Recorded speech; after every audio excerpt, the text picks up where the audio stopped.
Easy Explain, The Collective Unconscious by Carl Jung. Intro and overview. So just starting off with an introduction here of who we're talking about now.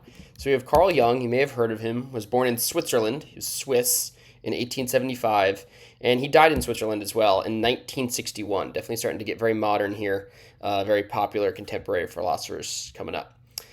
So Jung is best remembered for his concepts of personality types. You've probably heard of those.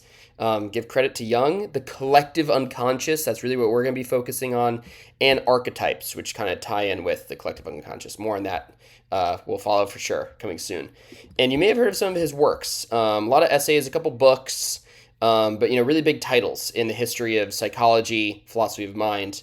We have Instinct and the Unconscious going all the way back to 1919. Psychological Types, that was a big breakout for him, right? That's starting to talk about the personality types. Structure of the Psyche, right? That's largely in response to Freudian structure of the psyche, the ego, the superego. As we see here in his next essay, number 4, the relations between the ego and the unconscious, where he really starts to break from Freud even more explicitly. Definitely going to disagree on what the unconscious is, as we see here in essay number 5, jumping up to 1936 now, the concept itself. Then in his later years, in the latter part of his career, Jung really got almost mystic, some might say. He really dove into what tapping into the archetypes and the collective unconscious could entail.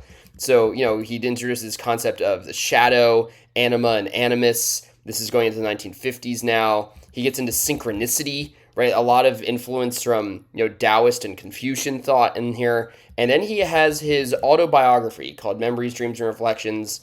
Very highly regarded, very interesting work for someone like Jung to really reflect on his own life and interpret his own dreams and share his memories, what they mean in retrospect.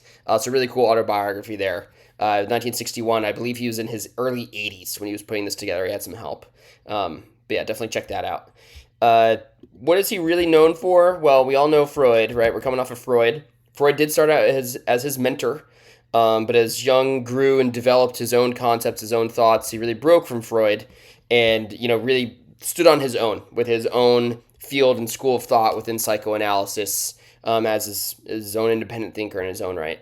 So just an overview of what's coming down the pipeline here, what's coming up as we get into the collective unconscious. So we're going to look at how Freud develops this concept across 3 of his essays. I think they're key in understanding how he introduces this concept, develops it, really builds it out. And then because the archetypes, his concept of the archetypes is related to the collective unconscious, we'll also wind things up there. I think it'll be really good to kind of put a cherry on top of this concept.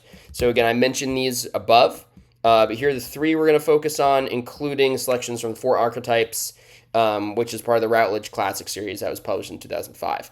That's what's coming up. We'll have a video or 2 for each one of those. But for now, it's just an intro to Carl Jung and an overview of what's to come. Hope this helps.